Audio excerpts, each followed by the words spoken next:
चलिए तो हम पढ़ते हैं आज सर्कल।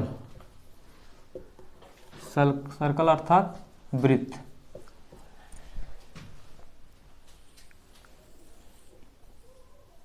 देखिए वृत्त में होता क्या है, वृत्त में आपका एक मेन सेंटर से पहले सबसे पहली बात है कि वृत्त कहा किसको जाता है। एक पॉइंट लीजिए और पॉइंट से एक समान दूरी पर, पॉइंट के चारों तरफ एक समान दूरी पर पॉइंट आप रखिए, पॉइंट रखिए और सभी पॉइंट्स यानी सभी बिंदुओं को जब आप मिला देंगे ये डिस्टेंस एक समान होने चाहिए। इस पॉइंट के चारों तरफ जो ये डिस्टेंस है ये एक समान होना चाहिए। जब एक समान रहेगा उसके बाद सारी बिंदुओं को आप मिला दीजिए तो एक सर्कल का वो रूप बन जाता है, एक सर्कल का वो रूप बन जाता है।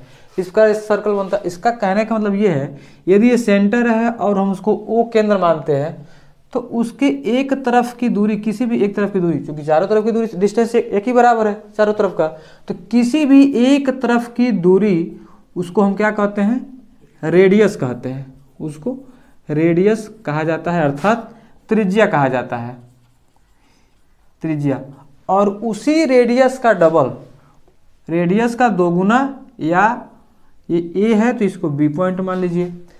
सेंटर से जो दोनों तरफ का जो दूरी है उसको हम क्या कहते हैं, अर्थात ए बी बराबर हमारा क्या हो जाएगा, व्यास हो जाएगा। व्यास अर्थात डायमीटर, इसको डायमीटर कहा जाता है। डायमीटर जो होता है वो रेडियस का दोगुना होता है, डायमीटर रेडियस का दोगुना होता है। तो d बराबर 2r हो गया तो r बराबर क्या हो जाएगा, d/2। इसका मतलब जो त्रिज्या है, जो हमारा रेडियस है, वो डायमीटर का आधा होगा। ये तो रहा आपका रेडियस और डायमीटर। देखिए यदि हम ए पॉइंट से हम चलना स्टार्ट करते हैं, ए पॉइंट से यदि हम चलना स्टार्ट करते हैं और पुनः हम यदि ए पॉइंट पर आ जाते हैं, तो ये जो टोटल डिस्टेंस है, ये जो टोटल दूरी है, इसको हम क्या कहेंगे, सरकमफ्रेंस कहेंगे। ये हमारा हो जाएगा सरकमफ्रेंस। सरकमफ्रेंस अर्थात हिंदी में परिधि कहा जाता है। हिंदी में परिधि, परिधि का मतलब होता है, परि मतलब होता है परि नहीं, परि है, परि का मतलब बाहरी होता है। जैसे परिमाप हम लोग देखते हैं, रेक्टेंगल में या स्क्वायर में परिमाप देखा जाता है। परिमाप का मतलब क्या होता है, बाहरी माप। तो ऐसे परिधि है यानी बाहरी माप ये भी है। तो परिधि का फार्मूला क्या होता है, 2πr होता है, 2πr। जहाँ पाई का वैल्यू एक कांस्टेंट, पाई एक कांस्टेंट वैल्यू है, पाई का जो वैल्यू है हमेशा निश्चित रहता है 22/7। इसको और क्या लिख सकते हैं, 3.14। ये हमेशा कांस्टेंट रहेगा, इसका वैल्यू कभी घटेगा बढ़ेगा नहीं। तो ये रहा वृत्त से संबंधित कुछ फार्मूले, जिससे डायमीटर हो गया, रेडियस हो गया, 2πr हो गया। अब इस सर्कल के अंदर क्या होता है, जो 1/1/2 रहता है, 1/2 πr स्क्वायर, 1/2 πr स्क्वायर वो क्षेत्रफल है, एरिया है। ये हमारा परिधि है। और क्षेत्रफल का मतलब ये हमारा परिधि क्या है, बाहरी माप है, ये बाहरी माप है। लेकिन सर्कल के अंदर का जो क्षेत्रफल है, इस स्थान का जब क्षेत्रफल निकालेंगे तो वो हमारा हो जाएगा एरिया। एरिया अर्थात क्षेत्रफल, ये एरिया अर्थात क्षेत्रफल। इसका फार्मूला होता है πr स्क्वायर। यहाँ भी पाई का वैल्यू वही रहेगा 22/7 और 3.14। तो ये परिधि हो गया, क्षेत्रफल हो गया। अब इसमें आपका आता है एक सेगमेंट आता है, सेगमेंट आता है और अर्थात त्रिज्यखंड बनता है, फिर वृत्तखंड बनता है, उसको फिर हम अलग से बता रहे हैं।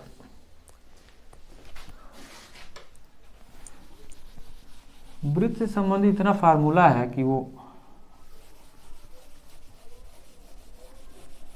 हाई स्कूल में वृत्त से बहुत काफ़ी लेंदी चैप्टर है हाई स्कूल में।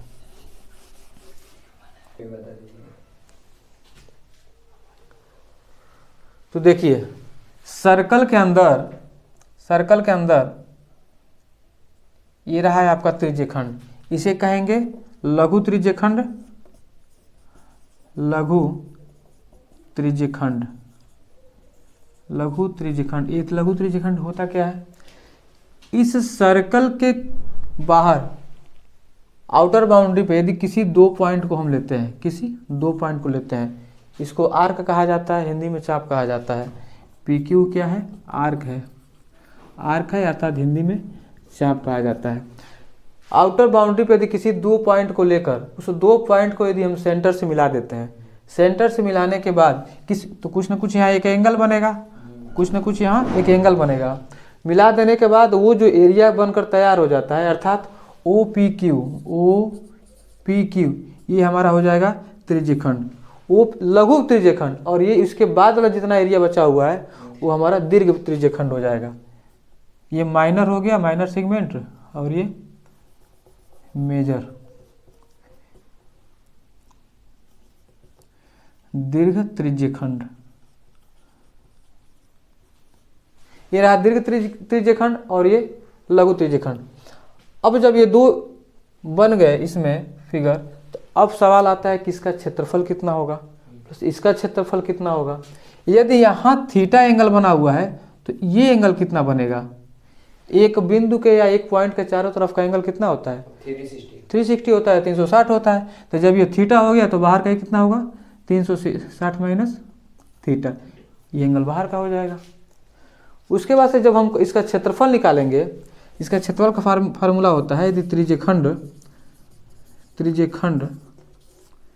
का क्षेत्रफल, त्रिज्यखंड का क्षेत्रफल बराबर होता है theta by 360 pi r square. त्रिज्यखंड ओ पी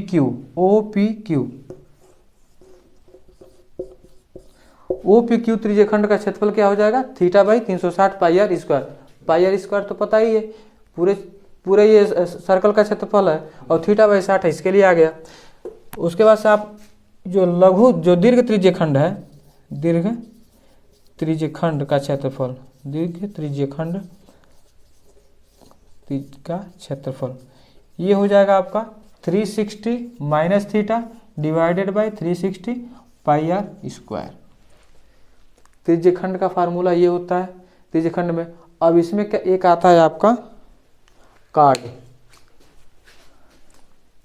त्रिज्यखंड से संबंधित यही दो फार्मूले हैं। उसके बाद आपका आएगा कार्ड अर्थात जीवा। देखिए सर्कल में सबसे बड़ी जीवा क्या होती है? उसका डायमीटर ही सबसे बड़ा जीवा होता है। किसी भी दो पॉइंट को यदि हम मिला देते हैं वो हमारा क्या हो जाएगा? वो कार्ड हो जाएगा। इसको क्या कहेंगे? कार्ड कहेंगे, अर्थात ये जीवा होगा। ठीक, तो सबसे बड़ा जीवा क्या होता है? हमारा डायमीटर होता है, डायमीटर। यदि इसी पी क्यू को हम यदि मिला देंगे, पी क्यू एक जीवा हो गया, पी क्यू एक जीवा हो गया, और जीवा के दोनों बाहरी पॉइंट से हम क्या किए? सेंटर में मिला दिए, तो एक हमारा एक ट्रायंगल बन गया। तो हम ये तो ट्रायंगल बन गया। अब ये क्या है? ये वृत्तखंड है। ये जो एरिया दिख रहा है ये क्या है? ये वृत्तखंड है। ये त्रिज्यखंड था, अब ये वृत्तखंड है। इसका भी फार्मूला देख लीजिए। जब वृत्तखंड का क्षेत्रफल निकालना हो, वृत्तखंड का क्षेत्रफल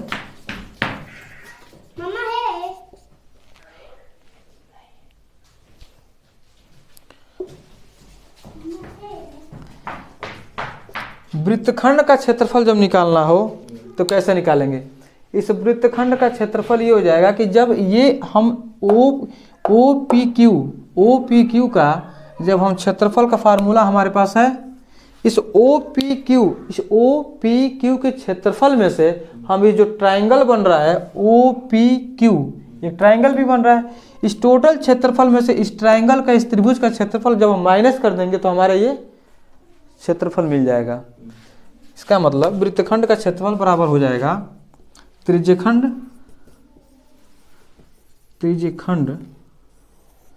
का क्षेत्रफल माइनस त्रिभुज ओ पी क्यू, त्रिभुज ओ पी क्यू का क्षेत्रफल। ये हमारा फार्मूला हो गया वृत्तखंड का क्षेत्रफल। ठीक, अच्छा एक बात और, जब हम किसी प्रकार का जब जीवा लेते हैं और उस जीवा से सेंटर को जब हम मिलाते हैं तो वो जो डिस्टेंस होता है, अर्थात ये जो डिस्टेंस होता है OP है और OQ है, दोनों इक्वल होगा। क्यों इक्वल होगा? क्योंकि दोनों रेडियस हो गया। OP बराबर OQ, क्योंकि ये दोनों क्या है? ये रेडियस है, ये रेडियस है। और जब दोनों साइड ये बराबर है तो according to rule of triangle, जब ये दोनों साइड बराबर होता है तो आमने सामने का एंगल भी बराबर होता है। यानी एंगल OPQ बराबर OQP। इसमें क्या होता है? एंगल OPQ बराबर एंगल OQP, ये दोनों एंगल भी बराबर होते हैं।